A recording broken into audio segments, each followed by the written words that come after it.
Just a little note before the video begins. I will not be having the ASL interpretation in the corner of this video because these are the basics of ASL, and ASL users or deaf people that already know the language will already know this video or the contents of this video. But I will continue to have the YouTube captions, as I always will and do. But yeah, I hope you guys enjoy the video.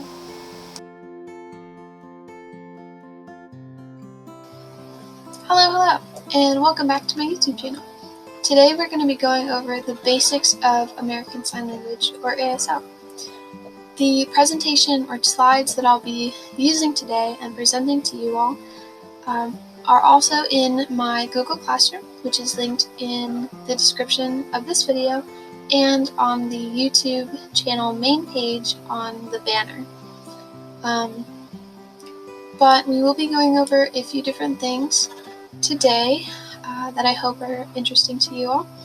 And just a little note before we begin, I have two screens for my computer. So one has my camera on top of it, and the other one, which I'll be looking at, is to my right, which will have the slides that you will be seeing today. So if there's ever a time where I look to my right, which will probably be happening for a little while, that is why I'm looking in that direction. So yeah, let's get right into it. Okay, first thing we're going to be going over is some differences between ASL and English. Now, both are languages, obviously, but that means that there will be differences between them. Obviously, they'll also have similarities, like a lot of languages do, but the grammar, sentence structure, and accents even in English are different than those in ASL.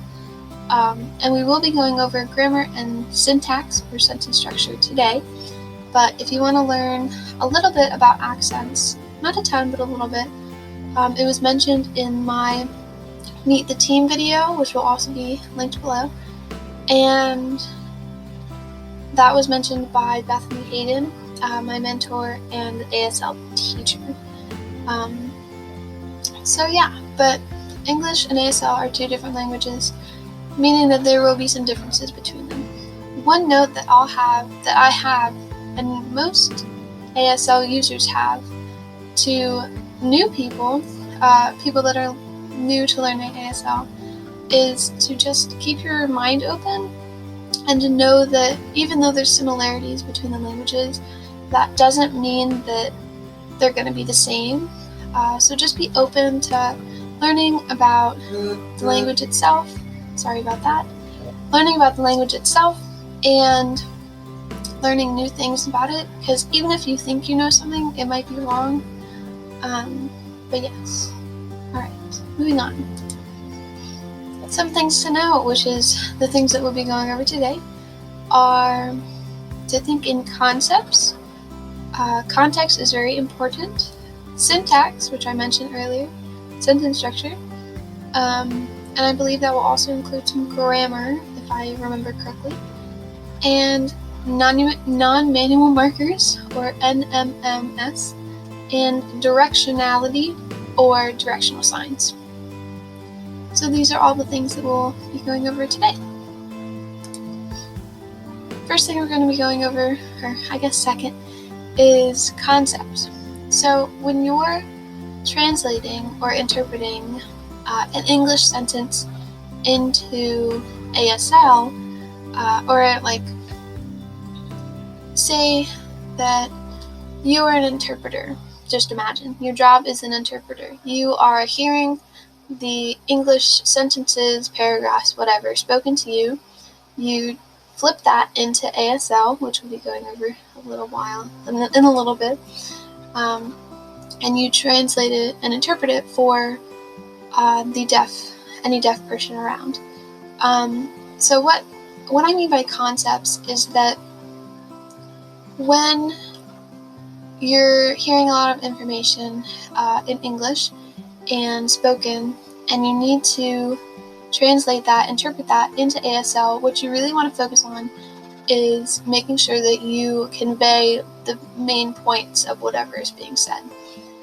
So you don't need to include specific words, which I'll go over in a second, but you really need to focus on making sure that the main point, whatever it is that the speaker really wants people to know, is then interpreted into ASL so that the deaf people can know what is really happening. Another thing I want to mention for this is that one sign can mean a lot of different things, depending on the non-manual markers used, which we'll go over in a minute.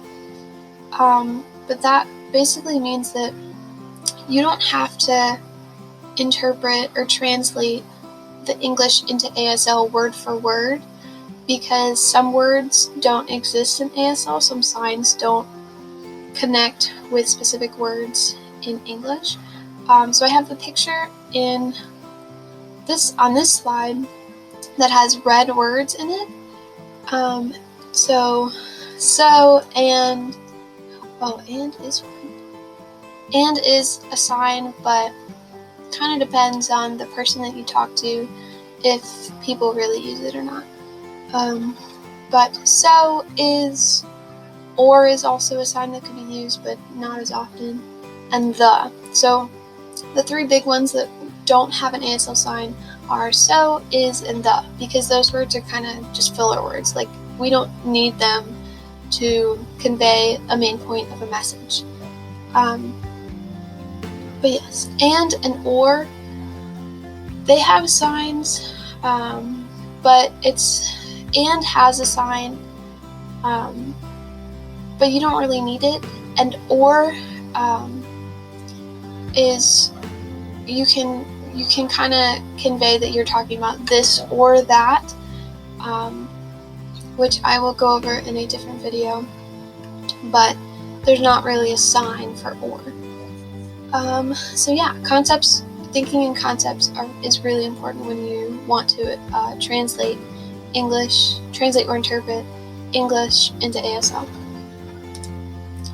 Next thing we're going to be going over is syntax or sentence structure.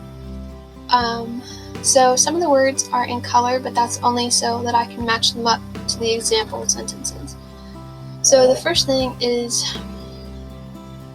when you are interpreting or translating an English sentence into ASL, you're not going to sign it the same word for word matching up. So as you can see at the bottom there, I have an example sentence, which is, I have to go to school tomorrow, which a lot of people do.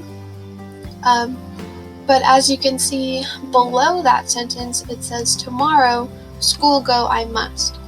So that is how, there's no written ASL, but if it's easier for you to, if you have like an assignment or something, you have the English sentence, and then you write how it would be in ASL gloss, that's okay, but you really don't, there's really no written version of ASL. This is the only thing that kind of like can count as that, even though it's not really written ASL.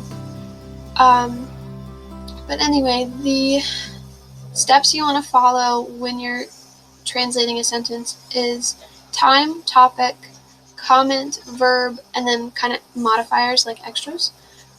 So the first thing you want to do is look at your English sentence, find out if there's a time, so like tomorrow or now, today, something like that. You want to start off your ASL interpretation with that word or that sign, so that the deaf person knows like when whatever else is happening. Next is topic, the topic of your sentence. The topic that I chose was school, so you want to make sure that that's next so that the deaf person knows, okay, at this time, this is what we're talking about and this is going to happen. Comment, I wasn't quite sure about this one. It's kind of hard to tell sometimes, but this is kind of just like, extra to whatever is happening. So I said that I must could either be a comment or a modifier. And I used I must instead of I have, just because for me it like connects better, I guess. But it's the same thing. So I said that I must might be a comment or it might be a modifier. It's really just like whatever's at the end of that sentence. But the verb, a verb is an action word. So I chose to go or just go, because you're going somewhere, you're going to do something. So the English example, I have to go to school tomorrow, would be signed, tomorrow, school go, I must. Because that's the most direct sentence, I guess, that English sentence could be translated or interpreted into. So it covers all the bases, all the important things you need to know, without those extra filler words, as we went over earlier. And over time, like, this will get a lot easier. I know when I first started ASL, I was not good at ASL syntax, and grammar, but over time, it just becomes second nature to kind of like immediately go into, okay, time, topic, comment, verb, extra. So when I was researching for this video, I actually had to go back and figure out what the actual steps were, because I just couldn't remember. I just remembered like how to do it, if that makes sense. Alright. Next thing we're going to go over is non-manual markers. I included pictures in this one because I like pictures, and it makes it easier to know when you're looking at the slides later what I actually mean. So non-manual markers are things that add a meaning to whatever you're signing. Or it changes the sign itself. Okay, so hand shape. An example of a different hand shape is team and situation. So with team, you take your T's, as we learned in the alphabet view. You start your kind of thumbs together, and then you make a circle and end with the other side of your hand together. So like this. So team, but not situation actually. We'll say class. So class is with C, and you do the same motion. You do the same movement, and the palm orientation where your palm is facing is the same. The location's the same, and the facial expressions might change, but the hand shape is different, meaning that the sign is different. Palm orientation, okay, hand shape actually means just what shape your hand is in.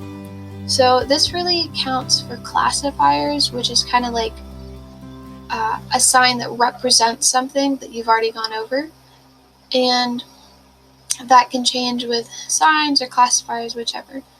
Palm orientation is where your palm is facing, so you have like out, towards each other, into you. You're not really going to have crossed hands, because that can get really confusing. Or it can be up, down. All of those can change what the sign means or what the sign represents. Location means where in your signing space are you signing it. So my typical signing space is like right here. So in line with my shoulders, in front of my chest, just a bit like at line or under my chin. Because that is the easiest place and most visible place for everyone to see and receive my signs. Sometimes the location can be like changed. So if you're talking about the sun, it'll be like up. Or if you're talking about something on the ground, it'll be lower. If you're talking about something close to you, closer, farther away, farther, etc. But where the location is changes what the sign could be talking about.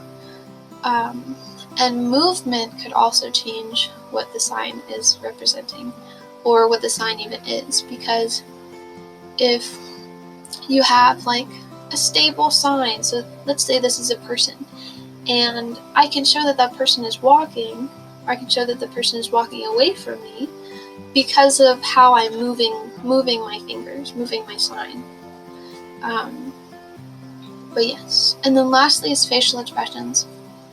Facial expressions, I cannot express this enough, are so important. If you just have a blank face the entire time you're signing, nothing will make sense. Not really nothing, but facial expressions give a sign meaning and representation on what's happening, how people are feeling, how you yourself are feeling, like what's going on, how you feel about it, stuff like that. So you can have like really happy, like I'm going to class, and like you're smiley and you're happy, and people know that you're happy about that. Or you can be like grumpy and you're like, I have to go to class, and people know that you don't want to go.